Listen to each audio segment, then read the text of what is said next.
we're back over at the house with the old York Moldy unit, and let's take a look at a couple of changes that we've made. See? Oh, that's perfect. See? Problem solved.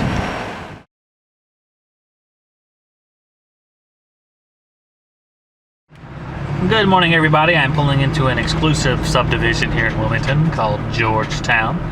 We're heading to our house to change out the old York stinky package unit with all the mold in it.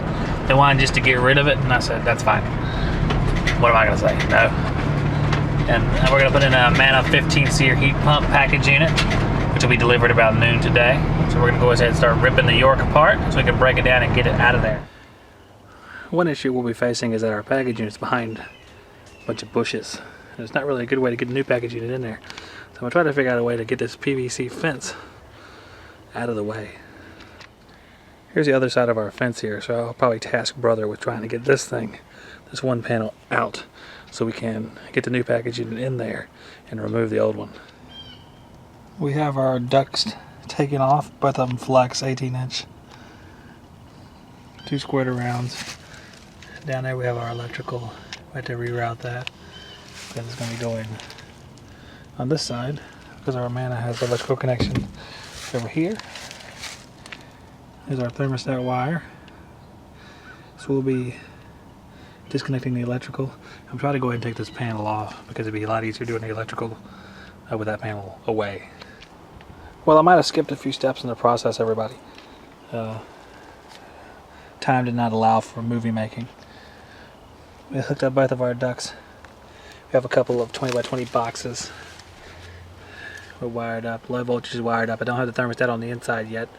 I do have an ultravation UV light, and I think Eddie had asked about, do I use those sort of treatment for a former mold infestation, and the answer is yes.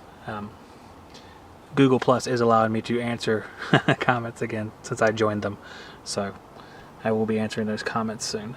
This is a APH 1549, and we are wrapping things up for today because it's starting to get a little darker outside, but I thought I'd let you in on a couple of those things. We'll take a little bit more in-depth look tomorrow when I come back to add the freeze stat and things like that.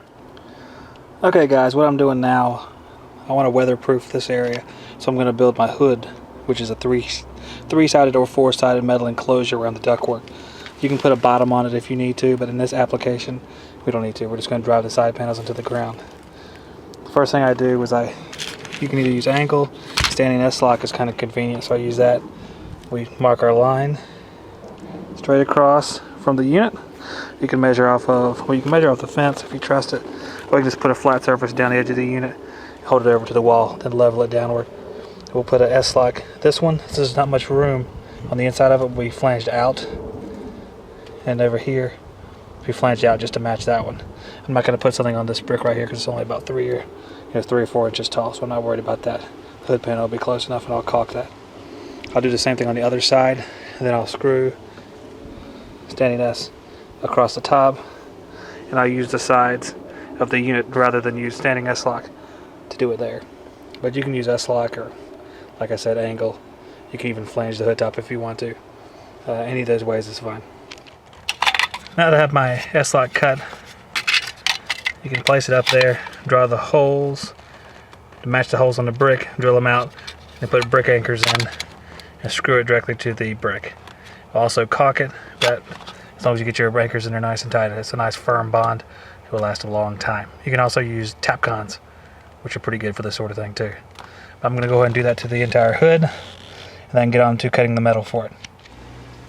Okay, our S-lock, standing S-lock is on all the way around the other side of the hood. We'll go ahead and start cutting our metal pieces to fit them on. Pretty simple process. I'll show you how we do it. This is our hood panel on our HVAC grade notebook paper. And this is the basic shape of the hood panel I'm going to make. This notch goes around the pad, goes up to our angle down here on the unit, runs up higher so water does not pull up next to the house, right here. And then it runs down and is buried in the ground, so nothing can go underneath it. So to make our first measurement, it's pretty easy. We just measure across, which is from this location, We'll have to draw this notch right here, all the way catching about ½ inch of the unit over here. Alright, the measurement across was 27. Now we're going to take it from this lock here down to the pad, straight down. That particular measurement was 32.5. And now we'll measure from where it rests on the unit out to the edge of the pad, down at the bottom. Basically measuring from right here out to the edge. Our measurement from the unit to the pad edge was 7 inches, and our measurement down was 3 inches. And we're just going to fill in right there. So basically the only thing left we need to know is the drop and slope, and that can be easily attained. With a level, we can slope it from the top of the hood across just above the S-lock. Has a little bit of space constraint here. We can measure down whenever the level shows level from here to the S-lock, and that will be our slope. So our slope was 3 inches, and to find the distance here, all we do is just add these 3 numbers up. So we have 3, 32.5, 35.5, and then 38.5. So over here will be 38.5. We'll cut a square out to start with and make the notches and measurement, because I still have to measure those little notches right over here around that brick right here. Alright guys, I've cut out my hood panel. You can see, basically take your measurements, put them onto the metal, cut off a straight section of metal whenever you draw. Just don't leave that little fang sticking on the end, because it's more trouble than it's worth. And then you can take your measurements and put them on the metal, cut it out with your shears, and then ready to tack it up.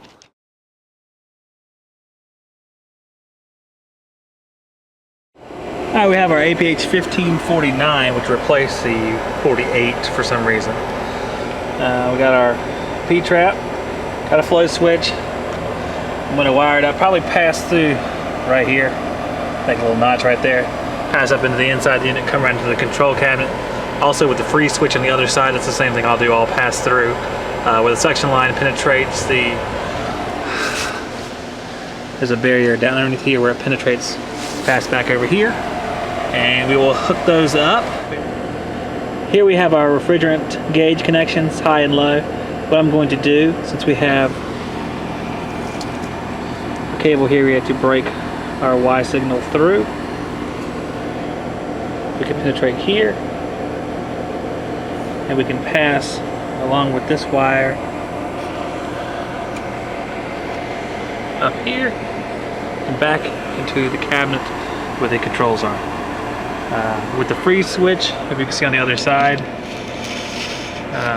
can see it sort of back over in this region where the suction line penetrates the airstream. We'll bring it back over here and go through the same hole. A couple of our components while we're on it, the reversing valve, kind of a well, I can't say it looks like it'd be a bitch to work on, but our TXV, that's easy enough. Pressure switches, equalizing port for the TXV. Down at the bottom we have our defrost sensor. To recall, when it reaches a certain temperature, the switch closes, the timer starts. After 30, 60, or 90 minutes, a defrost is initiated, and when the switch opens, after the temperature rises, I don't know, something like 20 degrees or so, I think 20, 25 degrees, it opens back up, and then when it closes again, the timer will restart. So, but a lot of wires in here. Somewhere down in there, you can't really see it from here, there's a Copeland Ultratech compressor. It's back there somewhere. 2 stages. So I'm gonna go ahead and get those switches wired up. We have routed both of the wires, both from the freeze switch and from the P-trap overflow switch, up into the control area of the machine. Pass through a little notch right there. Comes up with the defrost controller just as we planned. Comes over the top, runs down, runs through here, and then we'll connect them in a moment to break Y1. And what happens is when this door has to go back on, we can take this switch and pull it out because it actually comes out the top. So it won't really inhibit taking the door off, so that won't be a concern. So now I'm going to show you the other side where the freeze switch is located. We are inside of the cabinet where the evaporator's at. There's our indoor TXV bulb, our dryer location's in here. And I have our freeze switch, which looks a lot like a defrost thermostat, just fits a larger size pipe. Your defrost thermostat will fit a 3/8 line, and this is 3/4 or 7/8. Has 2 leads we wire in series to break through Y1. And when the switch reaches 37 degrees, it'll open, shut down the unit, indicating there's a problem with airflow. Maybe they didn't change their filter, maybe they haven't got their air conditioner cleaned, but it won't allow it to drop to an unhealthy low temperature on that line. If there's an evaporator freeze up because of low charge, eventually it will set this thing off as well. So that'll take a little bit longer, or if the blower dies and the unit starts without a blower, it'll shut it down pretty quickly. So I'm going to go ahead and wire this up and go hook up everything on the back side. These are our thermostat field connections, low voltage. We're just going to trace down how these switches work. Alright, we have our signal coming from the thermostat, 24 volts on Y1, which I used a yellow wire, which is pretty common. Okay, we have our yellow wire here. It goes and meets this red wire, which travels in turn all the way back across the unit to our freeze switch. As long as our freeze switch is closed, because it's not below 37 degrees, the signal travels back here to our white wire, then heads down, should I say up and then down, to our float switch. If our float switch isn't raised up because of backed up water, it lets the signal pass through, back around, and across, and on to the variable speed control board.